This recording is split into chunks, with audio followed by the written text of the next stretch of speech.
What's up, my friends? It is Dreamfast, of course, and welcome back to another discussion video. So today, I'm going to answer a few questions about the castle guards, because there are a lot of aspects and dynamics to the guards of the Crystal Castle, and I've basically got 4 questions which I get asked a lot that I'm going to answer, which will help you all better understand why things are the way they are, and what it all means. So the first question is, if the Skeksis wanted segregation between the clans, why would they allow the guards to all serve in the same organization together? Because, as we all know, military work always forms strong bonds. And the answer to that is fairly simple. It's an unavoidable situation. Of course, all of the clans will get to know each other and probably form friendships, and as we saw, relationships as well. But that's also not the segregation that we're talking about. The segregation are the clans themselves. The real problem is that the Gelfling are really all one clan, but they would never imagine that because they are all so distinct from each other. And by the Skeksis allowing them to become guards, now there's competition between the clans in a real way, because this is the act of serving living gods, and the clans want to prove who is the best at it. A little bit of the Sprighton Stonewood and the Stonewood and Vaprin rivalry is born from this, actually.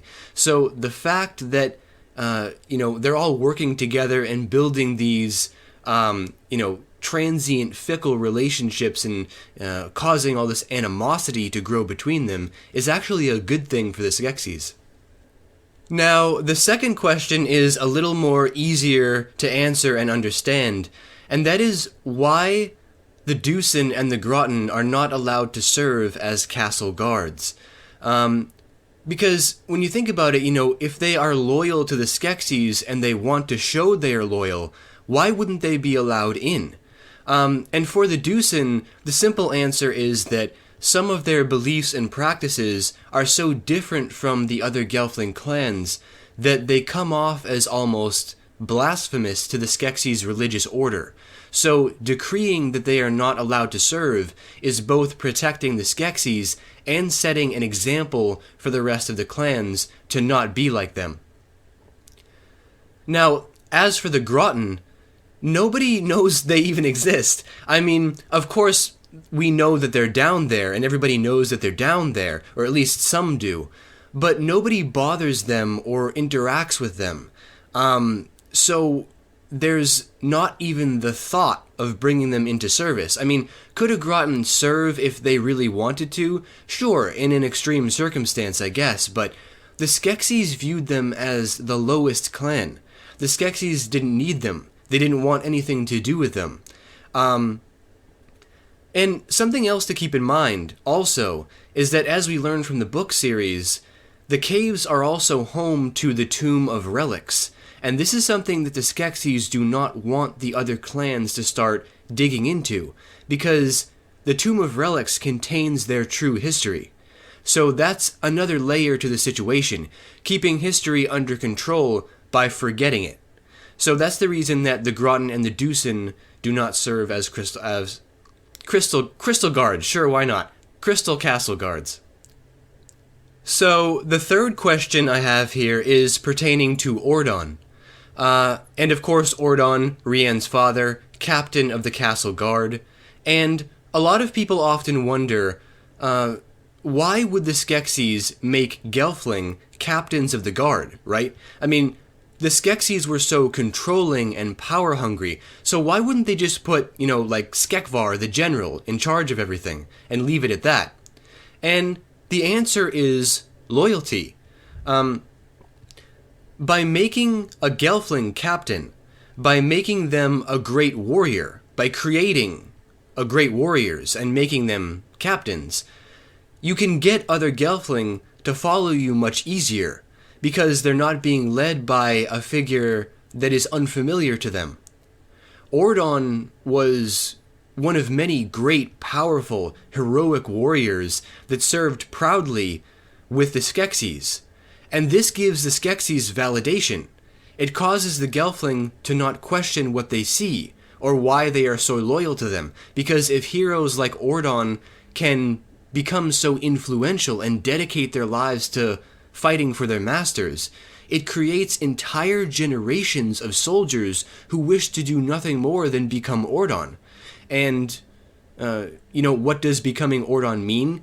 It means serving the castle with passion, which will allow the Skeksis to control by manipulating fear and principles.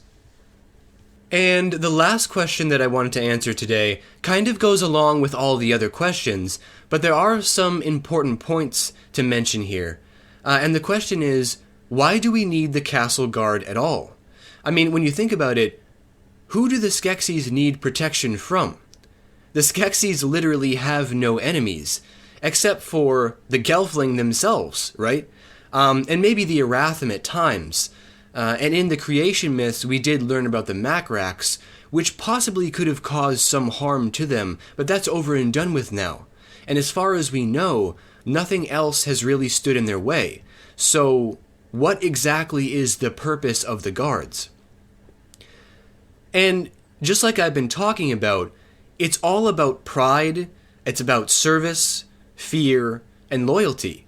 You create these clans like the Stonewood, the Sprighton, the Drenchen, who are very close with the values and the traditions of the warrior lifestyle, and then you employ them so that they have a chance to be in service to the Skeksis who are their protectors and have been for such a long time.